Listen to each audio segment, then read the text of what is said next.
चीन ने Donald Trump की नीतियों का तोड़ ढूंढ लिया है। ट्रंप टेंशन में है, कुछ नहीं सूझ रहा तो बैक टू बेसिक्स पर आ गए हैं।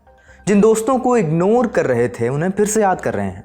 इस जद्दोजहद में अमेरिका फर्स्ट भी उनकी ज़बान से नदारद है। टैरिफ का आलाप भी काम नहीं आ रहा, लेकिन चीन के हाथ ऐसा क्या लग गया है बताएंगे, लेकिन उसके पहले कुछ पहेलियां भी बुझाएंगे। चीन के हाथ में एक ऐसी चीज़ है जिसके बगैर अमेरिका की सेना का कामकाज ठप हो जाएगा, जिसके बगैर अमेरिका के F-35 फाइटर जेट अपने कारनामे नहीं दिखा सकेंगे, उसकी नेवी की पनडुब्बियां तैर नहीं सकेंगी। बात तो ये भी है कि इसके बगैर आपका स्मार्टफोन भी अधूरा है, आपकी इलेक्ट्रिक कार भी अधूरी है। वैज्ञानिक इसे रेयर अर्थ एलिमेंट्स कहते हैं, लेकिन क्या है ये रेयर अर्थ? इन्हें रेयर क्यों कहते हैं और कैसे चीन ने इस एक चीज़ से ट्रंप को घुटनों पर लाने की बिसात बिछा दी है? आज के शो में विस्तार से इसकी कहानी बताएंगे। नमस्ते, मेरा नाम है अंकुर और आप देख रहे हैं ललन टॉप का अंतर्राष्ट्रीय प्रसंगों से जुड़ा रोजाना का कार्यक्रम दुनियादारी।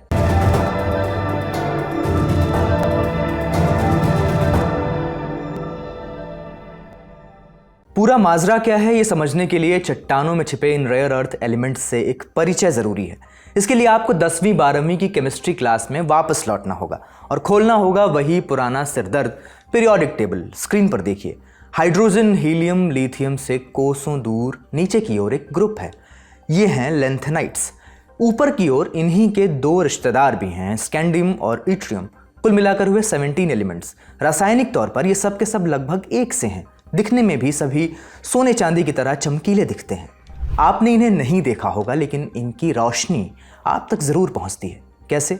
तो बात यह है कि आपके स्मार्टफोन की दिलकश स्क्रीन पर जो रंग खिलते हैं उनकी चमक आती है फॉस्फरस से, जो अलग अलग रंग छोड़ते हैं। RGB, रेड, ग्रीन, ब्लू, हर एक रंग के लिए अलग रेयर अर्थ एलिमेंट इस्तेमाल होता है। और तो और आपके फ़ोन की वाइब्रेशन, स्पीकर, स्क्रीन का शीशा, कैमरे की नज़ाकत, इन सब के पीछे रेयर अर्थ का कमाल है। लैपटॉप का हार्ड ड्राइव, टीवी का डिस्प्ले, हेडफोन और गेम कंसोल में भी यही सारे एलिमेंट्स छिपे होते हैं। दुनिया में ग्रीन रिवॉल्यूशन का दारोमदार भी इन्हीं के सर पर है। इलेक्ट्रिक गाड़ियों के मोटर्स इन्हीं के बलबूते चलते हैं। एक इलेक्ट्रिक कार में एक पेट्रोल कार के मुकाबले 10 गुना ज़्यादा रेयर अर्थ एलिमेंट्स लगते हैं। आधुनिक विंड टर्बाइंस में भी इनका इस्तेमाल होता है। अंतर्राष्ट्रीय एजेंसीज का अनुमान है कि 2040 तक क्लीन टेक्नोलॉजीज़ में रेयर अर्थ की मांग 700% तक बढ़ जाएगी। लेकिन इससे भी अहम बात कुछ और है। अमेरिका का फौजी साजो सामान रेयर अर्थ एलिमेंट्स के बगैर अधूरा है। एक F-35 फाइटर जेट में अकेले 418 किलो रेयर अर्थ एलिमेंट्स लगते हैं। उससे कहीं ज़्यादा मांग होती है नेवी के जहाज़ों और पनडुब्बियों में। बात कई हज़ार किलो तक पहुंचती है। अमेरिका के डिफेंस डिपार्टमेंट की एक रिपोर्ट कहती है कि उसके 78% वेपन सिस्टम्स किसी न किसी रूप से रेयर अर्थ सप्लाई पर निर्भर है। अब आप सोचेंगे कि जो चीज़ इतनी अहम है उसका नाम इतना ख़ास क्यों है, उसके नाम में रेयर शब्द क्यों आता है? दरअसल ये सब कुछ हुआ था एक गलत फहमियों के सिलसिले की वजह से। इनमें रेयर यानी दुर्लभ जैसा कुछ है ही नहीं। मिसाल के तौर पर इनमें से एक सेरियम को देखिए, वो पृथ्वी की परत में कॉपर यानी तांबे से भी ज़्यादा पाया जाता है। इस गलत नाम की कहानी शुरू हुई 18वीं सदी से। तब वैज्ञानिकों को कुछ अजीबोगरीब खनिज मिले थे जिनमें से ये एलिमेंट्स निकले। उन दिनों ऐसे खनिज को अर्थ्स कहा जाता था। अर्थ्स यानी ऐसे ऑक्साइड जिन्हें आग में डालो तो भी न टूटें। और चूंकि ये खनिज उस वक्त कम मिलते थे, वैज्ञानिकों ने इनके भीतर छिपे एलिमेंट्स को भी रेयर कह दिया और इस तरह नाम पड़ा रेयर अर्थ्स। तो फिर सवाल ये कि मुश्किल क्या है? मुश्किल इन्हें ढूंढने में नहीं है, बल्कि इन्हें अलग करने में है। जैसे कि हमने बताया, ये सारे एलिमेंट्स लगभग जुड़वा हैं। ये केमिकली इतने मिलते जुलते हैं कि हमेशा एक दूसरे से लिपटे हुए पाए जाते हैं। कोई अकेला नहीं मिलता। ज़मीन से जो और अयस्क निकलता है उसमें कई सारे एक साथ होते हैं, इसलिए इनकी प्रोसेसिंग एंड रिफाइनिंग काफ़ी पेचीदा है। पहले अयस्क को तोड़ा जाता है, फिर महीन पाउडर की तरह पीसा जाता है। इसके बाद इसे सॉल्वेंट्स में बार बार धोया जाता है। ये सब इतना नाजुक काम है कि ज़रा सी गलती में पूरा गुण गोबर हो जाता है। इन सबसे अहम बात यह कि इस प्रोसेस में हज़ारों किलो के हिसाब से जहरीला और रेडियो एक्टिव कचरा निकलता है, जो ज़मीन और हवा दोनों के लिए ख़तरनाक है। इसलिए बहुत से देश अब तक इस प्रोसेसिंग के काम से खुद को दूर ही रखते हैं। स्क्रीन पर देखिए, भारत, चीन, अमेरिका, ऑस्ट्रेलिया, कनाडा समेत कुल 15 ऐसे देश हैं जहां रेयर अर्थ पाया जाता है। लेकिन इनमें से बहुत कम ऐसे हैं जो प्रोसेसिंग को भी बड़े पैमाने पर चला सकें। यहीं पर सामने आता है चीन। आपकी स्क्रीन पर एक ग्राफ है जिसमें प्रोडक्शन को मापा गया है। आप देख सकते हैं कि चीन की हिस्सेदारी बाकियों के मुकाबले कितनी ज़्यादा है। आज दुनिया में जितना रेयर अर्थ अयस्क, जितना रेयर अर्थ और ज़मीन से निकाला जाता है, उसका लगभग 69% हिस्सा चीन की कंपनियां खुद निकालती हैं। 90% से ज़्यादा प्रोसेसिंग चीन में होती है। लेकिन आज से 70 बरस पहले ऐसा नहीं था। तब रेयर अर्थ की दुनिया में अमेरिका की बादशाहत थी। सन 1949 की बात है। इस बरस अमेरिका के राज्य कैलिफोर्निया के मुजाव रेगिस्तान में यूरेनियम की तलाश चल रही थी। यूरेनियम तो नहीं मिला, बल्कि मिला एक खनिज जो रेयर अर्थ एलिमेंट से भरा पड़ा था। इसके बाद खुली माउंटेन पास माइन और 1980 के दशक तक इसी के बलबूते रेयर अर्थ की दुनिया फल फूल रही थी। उन्हीं दिनों यह पता चला था कि कलर टीवी के लिए सबसे बढ़िया रोशनी यूरोपियम से मिलती है। ये एक रेयर अर्थ एलिमेंट था। इसके बाद तो उस खदान का प्रोडक्शन और भी बढ़ने लगा था। उस वक्त जापान और यूरोप जैसी अर्थव्यवस्थाएं भी अमेरिकी सप्लाई पर टिकी थीं। लेकिन उसी वक्त चीन के नेता कहीं ज़्यादा आगे की सोच रहे थे। 1980 के दशक में चीन की कम्युनिस्ट पार्टी के मुखिया देंग शियाओपिंग का मशहूर बयान है, मिडिल ईस्ट के पास तेल है, चीन के पास रेयर अर्थ्स हैं। इस बयान में एक विज़न था चीन का। चीन ने सबसे पहले 1990 के दशक में अपनी खदानों का दोहन शुरू किया। सरकार ने इन्हें सस्ते एक्सपोर्ट के लिए सब्सिडी दी, टैक्स रिबेट दिए और देखते ही देखते दुनिया के बाजार में रेयर अर्थ की बाढ़ आ गई। ये सारे एक्सपोर्ट्स चीन से आ रहे थे। दाम इतने नीचे गिर गए कि पश्चिमी कंपनीज टिक ही न सकीं। अमेरिका की खदानें घाटे में चली गईं। पहला बड़ा शिकार बना अमेरिका का माउंटेन पास माइन, जिसका जिक्र हमने आपसे पहले किया था। साल 2002 में यहाँ पर खनन पूरी तरह रुक गया। समझिए अमेरिका ने खुद ब खुद यह बाजार चीन के हवाले कर दिया। चीन ने इसके बाद पूरा सप्लाई चेन कब्जाने की स्ट्रेटजी पर चलना शुरू कर दिया था। एक्सपर्ट्स बताते हैं कि चीन ऐसा कर सका क्योंकि वो पर्यावरण की कुर्बानी देने को तैयार था। ये एक ऐसी कीमत थी जो पश्चिमी मुल्क किसी भी सूरत में नहीं चुकाना चाहते थे। दक्षिण चीन की पहाड़ियों में यह खनन बेहद आदिम और भयावह तरीके से होता था, इन सीटू लिंचिंग। इस प्रक्रिया में रासायनिक घोल सीधे पहाड़ियों में पंप किए जाते थे ताकि रेयर अर्थ एलिमेंट्स घुल जाएं और नीचे बने तालाबों में इकट्ठा हों। चीन आज इन तरीक़ों का कर्ज भी चुका रहा है। हर एक टन रेयर अर्थ निकालने पर करीब 2000 टन जहरीला कचरा बनता था, जिसमें रेडियो एक्टिव एलिमेंट्स भी शामिल थे। इसने खदानों के आसपास के इलाकों का ग्राउंड वाटर दूषित कर दिया, खेत उजाड़ दिए। मीडिया रिपोर्ट्स के मुताबिक इस वजह से आसपास के गांवों में कैंसर पीड़ितों की संख्या भी बढ़ गई थी। इन सब के बावजूद सच यही है कि रेयर अर्थ की सप्लाई पर चीन का एक अधिकार है। खुद अमेरिका की सप्लाई भी अब चीन से ही आती है। ट्रंप के आने से पहले 2023 और 2024 के दौरान चीन ने रेयर अर्थ एक्सपोर्ट पर अपनी पकड़ धीरे धीरे कसनी शुरू कर दी थी। फिर भी जैसे तैसे सब कुछ चल रहा था।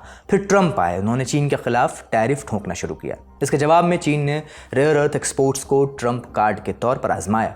नीति काम आई तो अब चीन इस हथियार को बार बार इस्तेमाल करने से भी नहीं कतरा रहा है। आज हम इसकी बात इसलिए कर रहे हैं क्योंकि हाल ही में चीन ने अपने एक्सपोर्ट रूल्स में बड़ा बदलाव कर दिया है, अमेरिका को झटका दिया है। क्या बदलाव है? अब 17 में से 12 रेयर अर्थ एलिमेंट्स के एक्सपोर्ट्स के लिए कंपनियों को चीन से लाइसेंस लेना ज़रूरी है। इन्हें किसी भी विदेशी सैन्य इस्तेमाल के लिए एक्सपोर्ट नहीं किया जा सकता। इसके अलावा अब दुनिया की कोई भी कंपनी, चाहे अमेरिकी हो या कोई और, अगर उसके किसी प्रोडक्ट में चीन का रेयर अर्थ 0.1% भी शामिल है या उसे बनाने में चीनी टेक्नोलॉजी लगी है, तो उसे चीन से लाइसेंस लेना होगा। यह कदम अमेरिका के लिए बड़ा झटका है। अमेरिका ने पहले ऐसा ही नियम चीन तक हाईटेक चिप्स की पहुंच रोकने के लिए इस्तेमाल किया था। एनवीडिया जैसी कंपनीज को चीन में चिप्स बेचने से रोका गया था। अब चीन ने वही चाल पलटकर अमेरिका पर लगा दी है। चीन की इस चाल से अमेरिका टेंशन में है। ट्रंप और उनकी टीम ने इस पर बयान देने शुरू कर दिए हैं। सबसे खास प्रतिक्रिया है ट्रेजरी सेक्रेटरी स्कॉट बेसेंट की। उन्होंने चीन पर आरोप लगाया कि उसने फ्री वर्ल्ड की सप्लाई चेन और औद्योगिक ढांचे पर तोप टान के रखी है। बेसेंट ने इसे चीन बनाम दुनिया का संघर्ष बताया है। And make no mistake, this is China versus the world. They have put these unacceptable export controls on the entire world. China is a command and control economy, and we and our allies will neither be commanded nor controlled. This should be a clear sign to our allies that we must work together, and work together we will. Besant ने कहा कि America किसी के आदेश पर नहीं चलेगा। ख़ास बात यह कि बेसेंट ने यह भी कहा कि अमेरिका ने भारत, यूरोप और एशिया के तमाम देशों से इस बारे में बातचीत शुरू कर दी है। यानी ट्रंप टीम अब बैक टू बेसिक्स पर आ गई है, जिसके लिए हिंदी में बेहतरीन मुहावरा है जिसका इस्तेमाल उचित नहीं होगा। जवाब ट्रंप के भी आए हैं। पहले उन्होंने धमकी दी थी कि वो चीन से आने वाले सभी सामानों पर 100% टैरिफ लगा देंगे, लेकिन सबसे ताज़ा बयान में उन्होंने 155% टैरिफ की धमकी दी है। चीन के साथ ट्रेड डील करने के लिए 1 नवंबर का डेडलाइन उन्होंने दिया है। फिलहाल अमेरिका और चीन के ट्रेड वॉर में युद्ध विराम चल रहा है। लड़ाई के दौर में चीन पर अमेरिकी टैरिफ 145% तक पहुंच गए थे।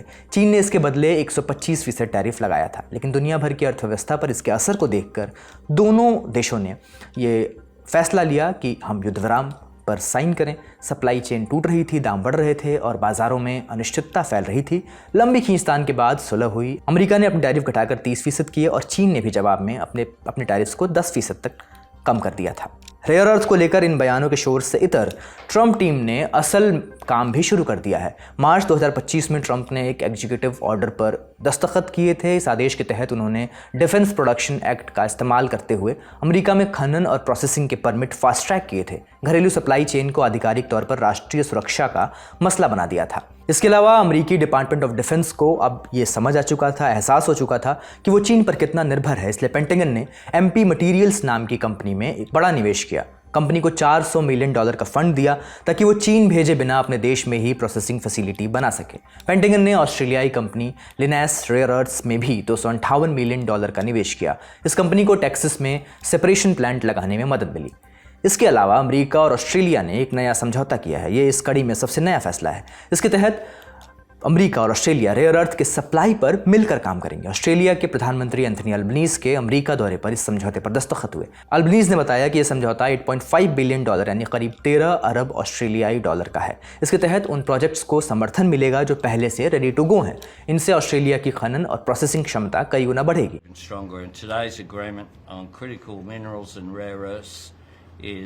Just taking it to the next level, seizing those opportunities which are before us to take our relationship to that next level. And it's been fantastic, the contact that we've had together, the friendship that we've developed. मतलब Trump का great America अब अकेले चीन से लड़ने की जगह अपने दोस्तों के साथ गठबंधन बना रहा है। इन कदमों में एक दिलचस्प विडंबना छिपी है। ट्रंप टीम अब अमेरिका फर्स्ट जैसे नारों से दूर जाने को तैयार है। सरकार ने निजी कंपनियों में पैसा लगाया है, सहयोगियों से साझेदारी की है, दोस्तों से फिर से दोस्ती करने को आतुर हैं। मरता क्या न करता वाले हालात हैं। तो क्या अमेरिका कभी चीन को पछाड़ पाएगा? सवाल ये भी है कि क्या अमेरिका अब दबाव में आ गया है? इस लड़ाई में आगे क्या होगा, समझते हैं जानकारों से। तो सक्सेस होने के चांसेस काफ़ी हैं, क्योंकि एक तो ऑस्ट्रेलिया बहुत बड़ा है और बहुत बड़ी उसके पास रिसोर्सेज हैं। तो दूसरी बात यह है कि अगर अमेरिका का पैसा इन्वॉल्व है, अमेरिकन इन्वेस्टर्स का, तो कैपिटल की भी कमी नहीं होगी, निवेश की भी कमी नहीं होने वाली। तो और यूरोप भी इसको एक तरह से बैक कर रहा है, जापान भी बैक कर रहा है, क्योंकि सब चाहते हैं कि इस तरह से वो चीन के हाथ ब्लैकमेल ना हो। सबके होश उड़ गए थे जब चीन ने ये एक्सपोर्ट कंट्रोल लगाया था। और क्योंकि चीन 90% से ज़्यादा एक जिसे कहते हैं स्ट्रैंगल होल्ड किए हुए, बिल्कुल गला घोट सकता है किसी भी वक्त, इसलिए सबका इंटरेस्ट है इसको सक्सेसफुल बनाने में।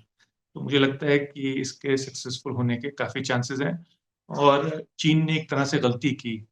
चीन ने, जिसे कहते हैं ना, उसने ज़रूरत से ज़्यादा आगे बढ़ के ये ख़तरा मोल लिया और अब इसका जवाब मिलेगा।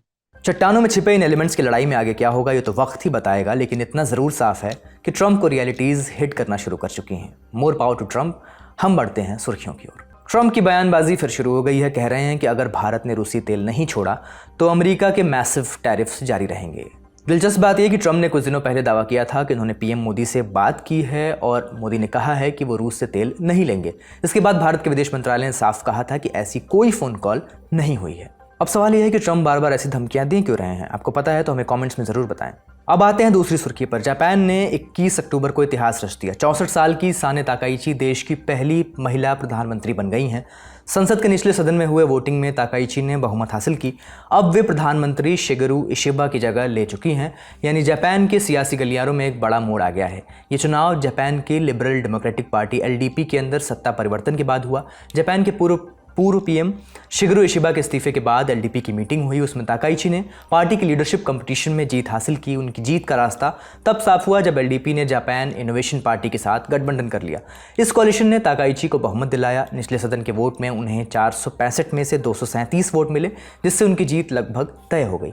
राजनीति में आने से पहले ताकाइची ने कुछ समय टीवी में प्रेजेंटर के रूप में काम किया था। बाद में अमेरिका जाकर वहाँ के सांसदों के कामकाज को समझा था। राजनीति में उन्होंने अपने करियर की शुरुआत 1993 में की। लंबे समय तक शिंजो आबे की करीबी रही हैं, उनकी नीतियों की समर्थक भी रही हैं। ताकाइची ने कई बार मंत्री पद भी संभाले हैं, आंतरिक मामलों से लेकर आर्थिक सुरक्षा तक। कहा जा रहा है कि ताकाइची एक तरह से शिंजो आबे का विस्तार हैं और अब प्रधानमंत्री बनकर उन्हीं की विरासत को आगे बढ़ाएंगी। तीसरी सुर्खी है दुनिया के सबसे रोमांटिक शहर माने जाने वाले पेरिस से, लेकिन वहां से जो खबर आई है वो उतनी ही नॉट सो रोमांटिक है। फ्रांस के वर्ल्ड फेमस लूवर म्यूजियम में 10 मिनट के अंदर 4 चोर 70 करोड़ से ज्यादा की ज्वेलरी लूट ले गए। यह घटना 19 अक्टूबर की सुबह करीब 9:30 पर हुई, जब लूवर म्यूजियम के दरवाजे खुले और 4 चोर पीले और नारंगी जैकेट पहनकर कंस्ट्रक्शन वर्कर्स जैसे दिखते हुए म्यूजियम में पहुंचे। म्यूजियम के पास रखी थी एक क्रेन, एक तरह की इलेक्ट्रिक लिफ्ट, उन्होंने उसका इस्तेमाल किया और दूसरी मंजिल की एक बालकनी तक पहुंच गए। ये वही बालकनी थी जहां है अपोलो गैलरी, एक ऐसी जगह जो आर्ट लवर्स की पहली पसंद होती है। वहां फ्रांस के नेपोलियन के हीरे जवाहरात रखे गए थे। नेपोलियन का नाम तो हम सब ने सुना ही है।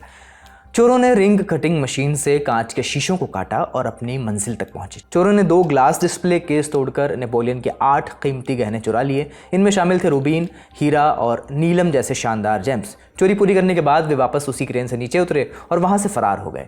इस चोरी ने न सिर्फ लूवर की सुरक्षा पर सवाल खड़े कर दिए, बल्कि फ्रांस के राष्ट्रीय गौरव को भी ठेस पहुंचाई है। लूवर कोई मामूली जगह नहीं। फ्रांस के राष्ट्रपति इमैनुअल मैक्रों ने इसे सांस्कृतिक विरासत पर हमला कहा है। सोशल मीडिया पर इस हाइस्ट को साल की सबसे बड़ी म्यूजियम डकैती का टैग मिला है। चौथी सुर्खी पड़ोसी देश पाकिस्तान से।